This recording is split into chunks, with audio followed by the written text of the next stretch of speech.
जर तुमचं वय 60 ते 80 वर्षांदरम्यान असेल तर फक्त चालण्याऐवजी ही 5 कामे करा. तुम्हाला माहिती आहे का, वर्ल्ड हेल्थ ऑर्गनायझेशनच्या अहवालानुसार भारतात 60 वर्षांवरील प्रत्येक 3 पैकी 2 वृद्ध दररोज 15 मिनिटांपेक्षा कमी चालतात. आणि हाच कारण आहे की 70 नंतर गुडघ्यांमध्ये कडकपणा, पायांमध्ये सुन्नपणा आणि अचानक पडण्याच्या घटना झपाट्याने वाढतात. पण घाबरू नका. जर तुमची चालण्याची क्षमता आता कमी झाली असेल, जोडांच्या त्रासामुळे किंवा थकव्यामुळे, तरीही काही सोपे 5 उपाय आहेत जे तुम्ही घरबसल्या करू शकता आणि शरीराला पुन्हा ॲक्टिव्ह मोडमध्ये आणू शकता. गेल्या 35 वर्षांपासून ज्येष्ठ नागरिकांच्या आरोग्यावर काम करत आहे. मी All India Institute of Medical सायन्सेसमधून जेरियाट्रिक मेडिसिनमध्ये विशेष शिक्षण घेतले आहे आणि माझं ध्येय आहे की प्रत्येक भारतीय ज्येष्ठ नागरिक 80व्या वर्षीही आत्मनिर्भर आणि ऊर्जावान राहावा. आज मी तुम्हाला जे 5 उपाय सांगणार आहे ते हजारो वृद्धांवर यशस्वी ठरले आहेत, जे आधी चालू शकत नव्हते पण आज पुन्हा स्वतःच्या पायावर चालत आहेत. कोणतीही औषधे किंवा फिजिओथेरपी न करता. हे उपाय तुमच्या शरीराची लवचिकता, रक्तप्रवाह आणि स्नायूंची ताकद हळूहळू पुन्हा वाढवतील. तेही घरातील एका खोलीत बसून. जर तुम्ही 60, 70 किंवा 80 वर्षे ओलांडली असतील आणि चालण्यात अडचण येत असेल, तर कृपया हा व्हिडिओ शेवटपर्यंत पहा. तुमच्या आयुष्याची दिशा बदलू शकते. उपाय क्रमांक 1. बिछाण्यावर बसून गुडघा तंत्र. जर सकाळी उठताच गुडघ्यांमध्ये वेदना होत असतील, तर समजा सांध्यांमध्ये कडकपणा सुरू झाला आहे आणि पुढचा टप्पा म्हणजे वॉकर किंवा काठी.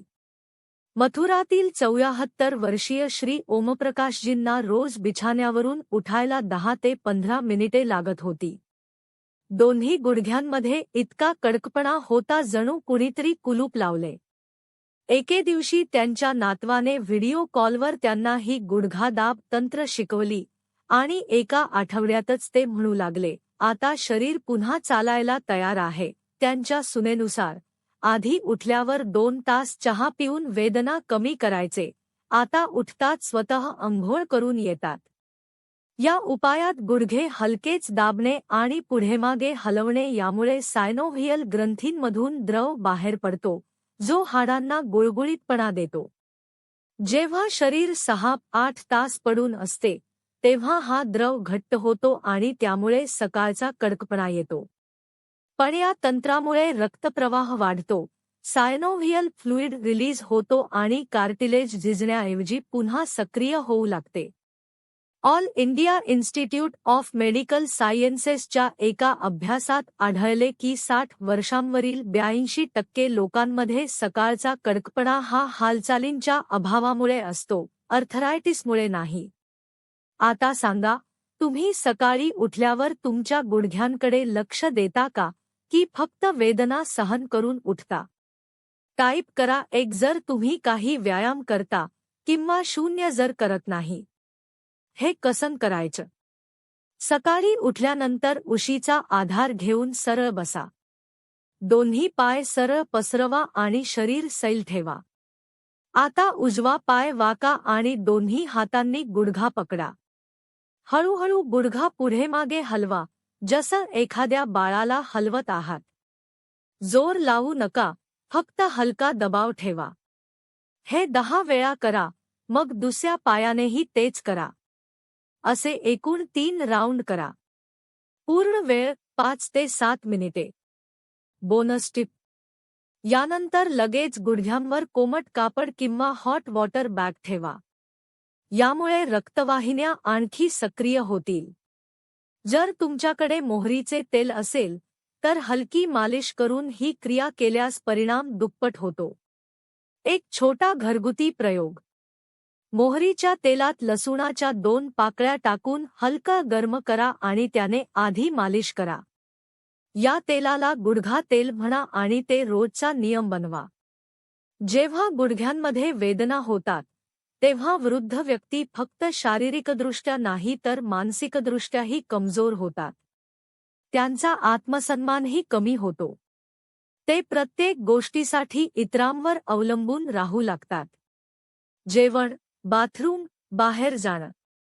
पण हा उपाय, जो बिछाण्यावरून खालीन उतरताही करता येतो, तो तुमच्या स्वावलंबी जीवनाकडे जाण्याचा पहिला टप्पा ठरू शकतो.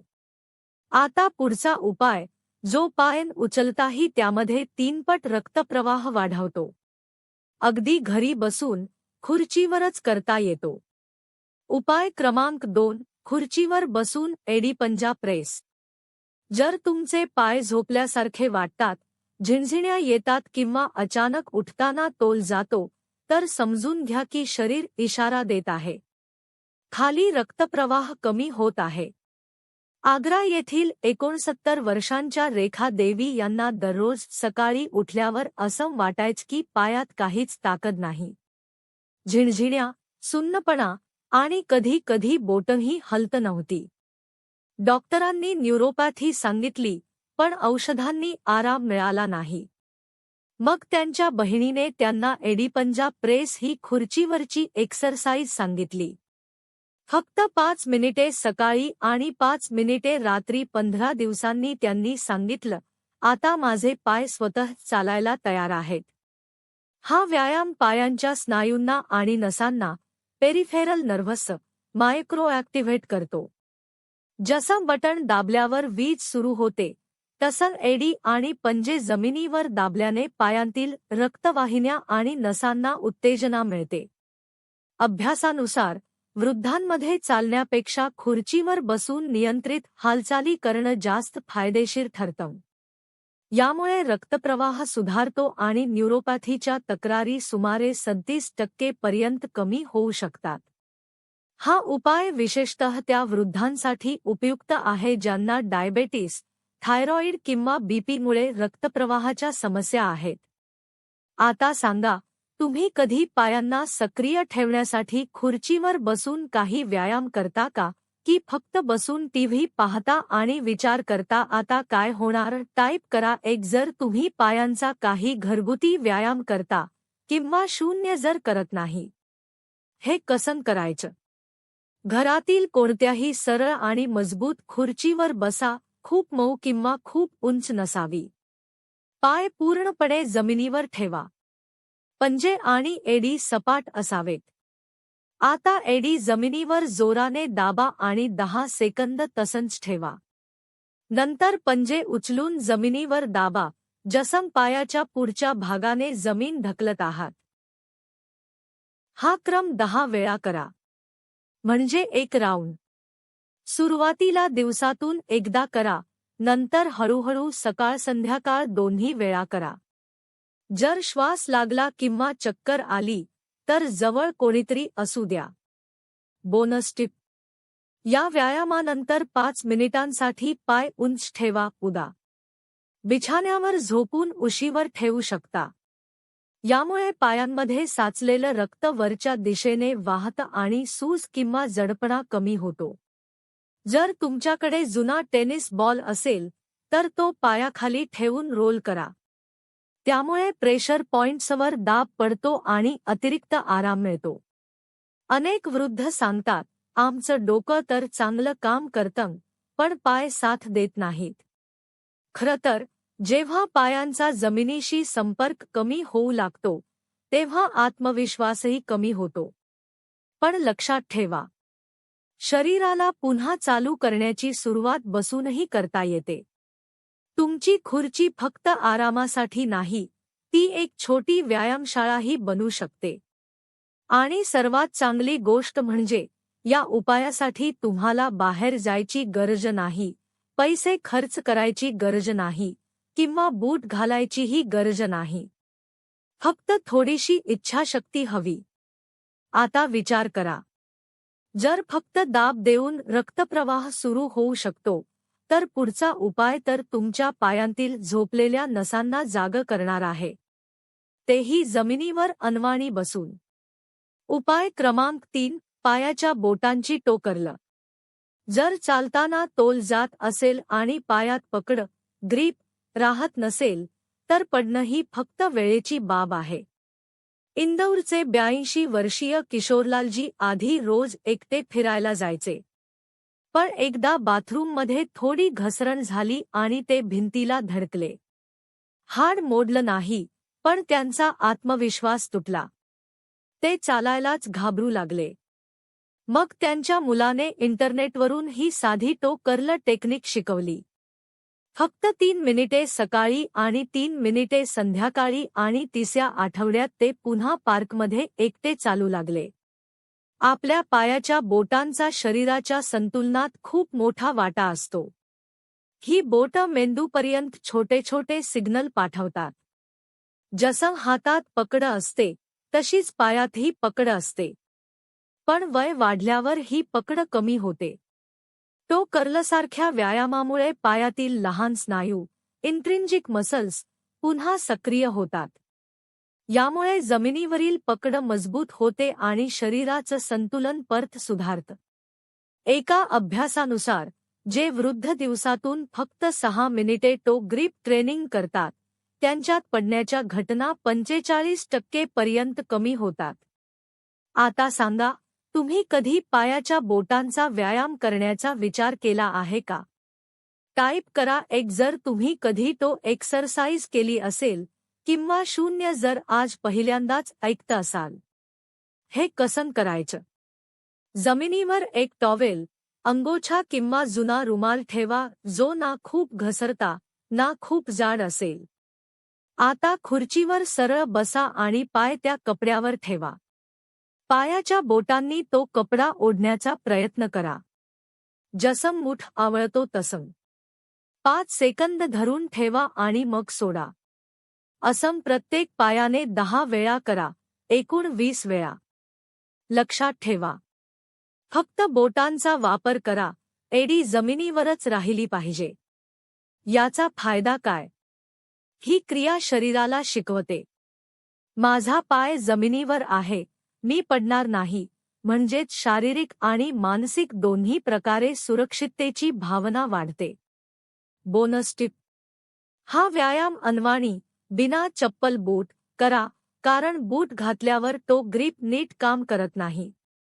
जर आणखी थोडा चॅलेंज हवा असेल तर टॉवेलवर थोडंसं पाणी शिंपडा. त्यामुळे बोटांना जास्त जोर लावावा लागेल. ही नैसर्गिक रेसिस्टन्स ट्रेनिंग बनते. काही लोकांना सुरुवातीला बोटांमध्ये गोळे, क्रॅम्प्स येऊ शकतात. अशावेळी फक्त 5 वेळा करा आणि हळूहळू वाढवा. खूप वेळा पडण्याची भीती शरीराला नाही तर मनाला अडवते. अनेक वृद्ध म्हणतात, आता आम्ही एकटे बाहेर जात नाही, भीती वाटते. पण खरी गोष्ट अशी आहे की शरीराच्या छोट्या छोट्या भागांना ट्रेन केल्यामुळे ही भीती निर्माण होते. पायाची बोट काही साधी गोष्ट नाही. हे तुमच्या संतुलनाचं स्टीअरिंग व्हील आहे. जर तुम्ही रोज त्यांना सक्रिय ठेवलंत तर तुमचं प्रत्येक पाऊल आत्मविश्वासाने भरलेलं असेल. आणि विचार करा, फक्त एका टॉवेलच्या मदतीने तुमचा आत्मविश्वास परत येऊ शकतो. पण थांबा, हे झाले जमिनीवर बसून केले जाणारे उपाय. आता पुढचा उपाय पाहूया, जो भिंत धरून केल्यास तुमच्या कमरेत, हिप्स आणि मांड्यांतील कडकपणा अगदी सहज कमी करतो. जणू काही बंद दरवाजा उघडल्यासारखा. मिथक वर्सेस सत्य. मिथक: वृद्धांनी जास्त चालणं हेच उपचार आहे. सत्य: 70 नंतर सांध्यांची झीज, जॉइंट डिजेनरेशन, वाढते. All India Institute of Medical सायन्सेसच्या मते लांब चालण्यापेक्षा कमी प्रभाव असलेले, लो इम्पॅक्ट, बसून केलेले व्यायाम जास्त फायदेशीर ठरतात. तुम्हाला काय वाटतं, कमी चालणं म्हणजे आळस की शहाणपण? कमेंटमध्ये मिथक किंवा सत्य नक्की लिहा. उपाय क्रमांक 4: भिंत पकडून पाय झुलवणे, लेग स्विंग. जर तुम्हाला आधाराशिवाय उभं राहणं कठीण वाटत असेल तर समजून घ्या की तुमच्या स्नायू हळूहळू निष्क्रिय होत आहेत. लखनौचे 77 वर्षीय दुर्गाप्रसादजी पूर्वी खूप सक्रिय होते. पण कोविडनंतर चालणं कमी झालं आणि त्यांनी हळूहळू बाहेर जाणं बंद केलं. परिस्थिती अशी झाली की ते 2-3 मिनिटांपेक्षा जास्त उभे राहू शकत नव्हते. डॉक्टरांनी सांगितलं तुमचे स्नायू कमजोर नाहीत, ते निष्क्रिय झाले आहेत. मग त्यांच्या नातवाने यूट्यूबवरून भिंत धरून पाय झुलवण्याची ही सोपी पद्धत दाखवली. दिवसातून 2 वेळा, सकाळी आणि संध्याकाळी. आणि 3 आठवड्यांतच ते बाथरूम, बाल्कनी आणि पूजागृहापर्यंत आरामात चालू लागले. त्यांच्या सुनेनुसार आता ते स्वतः दरवाजा उघडायलाही जातात. वय वाढल्यावर सर्वप्रथम निष्क्रिय होणाऱ्या स्नायूंमध्ये हिप फ्लेक्सर्स आणि मांड्यांचे स्नायू येतात. हेच स्नायू शरीराचं वजन उचलणं, पाय उचलणं आणि संतुलन राखणं यासाठी महत्त्वाचे असतात. जेव्हा त्यांचा वापर कमी होतो, तेव्हा त्यांच्या आसपासच्या नसाही, नर्व रिसेप्टर्स, निष्क्रिय होतात. पण पाय झुलवण्याचा हा व्यायाम डायनॅमिक स्ट्रेचसारखा काम करतो, ज्यामुळे रक्तप्रवाह वाढतो, कडकपणा कमी होतो आणि पाठीचा संतुलन, स्पायनल बॅलन्स, सुधारतो. एका जर्मन अभ्यासानुसार, जे वृद्ध दिवसातून फक्त 5 मिनिटे लेग स्विंग करतात, त्यांची हालचाल क्षमता, मॉबिलिटी, 22% पर्यंत सुधारते आणि पडण्याची भीती 40% पर्यंत कमी होते. हे कसं करायचं? एखाद्या मजबूत भिंतीजवळ, खिडकीजवळ किंवा ग्रिलजवळ उभे रहा. दोन्ही हातांनी आधार घ्या, एक पाय सरळ ठेवा आणि हळूहळू मागे झुलवा 10 वेळा. त्याच पायाला बाजूला झुलवा 10 वेळा, जणू दरवाजा उघडत आहात. मग दुसऱ्या पायानेही हेच करा. एकूण 4 राऊंड करा. दिवसातून 2 वेळा. जर सुरुवातीला संतुलन राखता आलं नाही, तर जवळ कोणीतरी असू द्या. सुरक्षितता सर्वात महत्त्वाची. बोनस टिप: हा व्यायाम करताना खोल आणि हळू श्वास घ्या. श्वास घेताना इन्हेल, पाय मागे झुलवा आणि श्वास सोडताना एक्सहेल, परताना. यामुळे फक्त स्नायू नाही, तर फुफ्फुसे आणि ऑक्सिजन सप्लायही सुधारतो. आणि शक्य असेल तर सकाळच्या सूर्यप्रकाशात हा व्यायाम करा. यामुळे शरीराला अतिरिक्त ऊर्जा मिळते. व्हिटॅमिन डी आणि हालचाल, मूव्हमेंट, यांचा परिणाम दुप्पट होतो. ज्यांना संतुलनाची अडचण आहे, त्यांनी हा व्यायाम बूट घालून करावा, जेणेकरून जमिनीवर पकड चांगली राहील. भिंतीवर हात ठेवण्याऐवजी उंच डायनिंग खुर्ची किंवा स्टडी टेबललाही आधार घेऊ शकता. वृद्धांसाठी सर्वात मोठी भीती फक्त पडण्याची नसते, तर इतरांवर अवलंबून राहण्याची असते. जेव्हा तुम्ही वारंवार कोणाला हाक मारता, बेटा, जरा पिशवी दे, जरा तूप काढ, तेव्हा एक दिवस स्वतःवरच राग येऊ लागतो. पण हा पाय झुलवण्याचा उपाय एक छोटा पाऊल आहे, ज्यामुळे तुम्हाला पुन्हा उभं राहण्याची ताकद जाणवेल. कोणतीही जिम मेंबरशिप नाही, फिजिओथेरपिस्ट नाही. फक्त एक भिंत आणि तुमची इच्छा. लक्षात ठेवा, चालण्याची तयारी बसून नाही, तर उभं राहून होते. आणि हा व्यायाम त्या तयारीचा पहिला टप्पा आहे. उपाय क्रमांक 5: बलून श्वसन व्यायाम. जर तुम्ही 20 पाऊल चालल्यानंतरच धाप लागते, तर समस्या पायांमध्ये नाही, तर फुफ्फुसं आणि श्वास घेण्याच्या ताकदीत आहे. जयपूरच्या 72 वर्षीय राधा देवी सांगतात, पूर्वी त्या मंदिराच्या पायऱ्या चढू शकत नव्हत्या. श्वास इतका लागायचा की बसून पाणी प्यावं लागायचं. मग त्यांच्या नातीनं त्यांना एक फुगा दिला आणि म्हटलं, नानी, हा फुगवा. त्यांना वाटलं हा खेळ आहे, पण तोच खेळ त्यांच्या आरोग्याचा भाग बनला. फक्त 10 दिवस हा श्वसन व्यायाम केल्यानंतर त्या 2 मजले थांबता चढू लागल्या आणि मंदिराची घंटा स्वतः वाजवू लागल्या. आपल्या शरीरातील सर्वात दुर्लक्षित स्नायू म्हणजे डायफ्राम, जो फुफ्फुसांची क्षमता आणि हृदयातील रक्तप्रवाह नियंत्रित करतो. जेव्हा आपण शाल्लो श्वास घेतो, तेव्हा शरीराला पुरेसा ऑक्सिजन मिळत नाही. त्यामुळे लवकर थकवा, चक्कर आणि अशक्तपणा जाणवतो. बलून ब्रीदिंग हा एक हलका प्रतिकार, लो प्रेशर रेजिस्टन्स व्यायाम आहे. जेव्हा आपण फुग्यात हवा फुंकतो तेव्हा डायफ्राम, फुफ्फुस आणि हृदयावर सौम्य सकारात्मक दाब तयार होतो. यामुळे फुफ्फुसं अधिक चांगली फुलतात आणि ऑक्सिजन वापरण्याची क्षमता 20-30 पर्यंत वाढू शकते. एका अभ्यासानुसार वृद्धांमध्ये हा व्यायाम केल्याने फुफ्फुसांची क्षमता सुधारते आणि चालताना श्वास लागण्याची समस्या सुमारे 41% पर्यंत कमी होते. आता सांगा, तुम्ही कधी फुगा फुगवणं हा व्यायाम म्हणून केलं आहे का?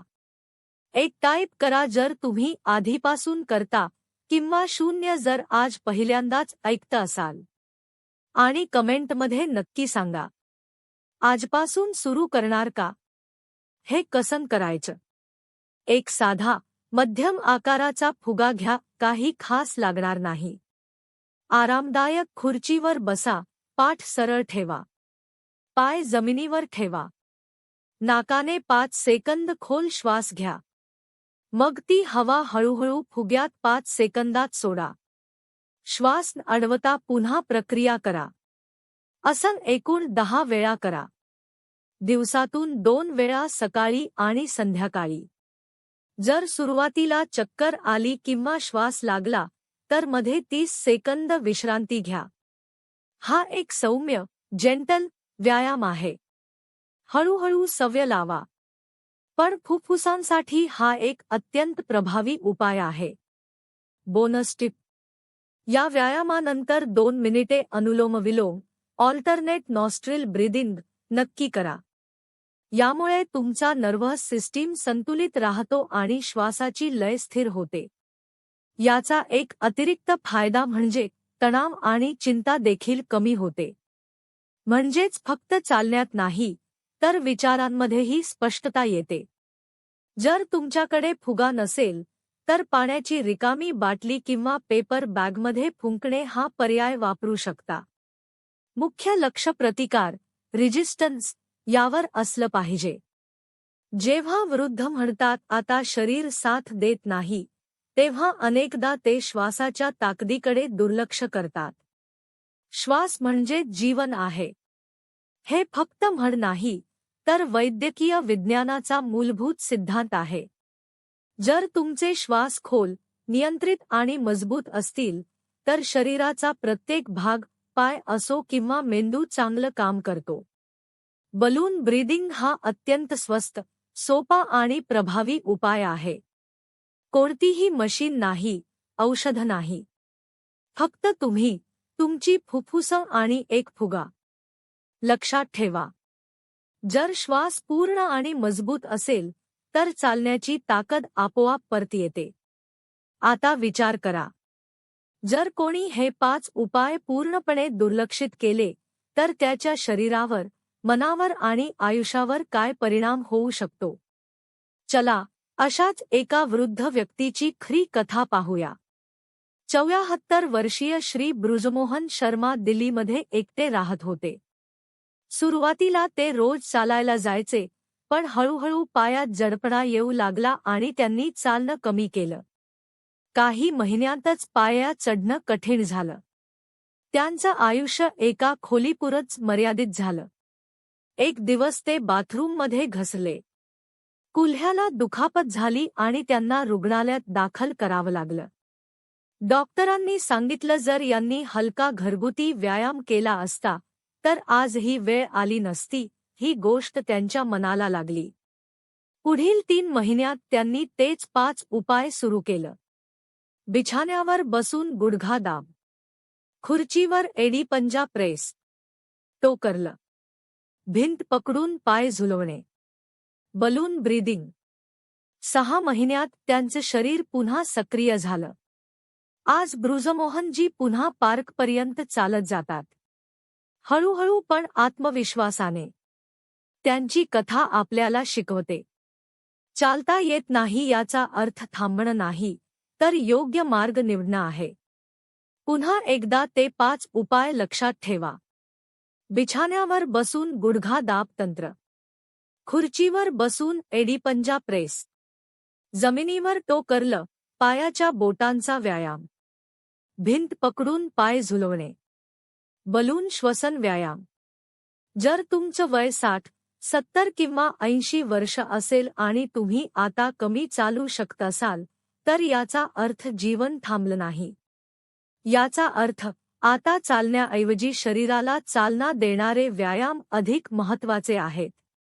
कृपया खाली कमेंट करा, मी आता बसूनही माझं शरीर सक्रिय ठेवणार आहे. आणि जर ही माहिती तुम्हाला उपयुक्त वाटली असेल तर ती तुमच्या एखाद्या वडीलधाऱ्या नातेवाईकांसोबत किंवा मित्रांसोबत नक्की शेअर करा. लाईक करायला विसरू नका. चॅनल सबस्क्राईब करा. पुढील व्हिडिओमध्ये भेटूया. जर उभं राहता येत नसेल तर स्नायू मजबूत करण्यासाठी काय खावं? पुन्हा भेटू एक नवीन उपाय घेऊन. तोपर्यंत निरोगी राहा, चालत राहा. जरी बसून का होईना.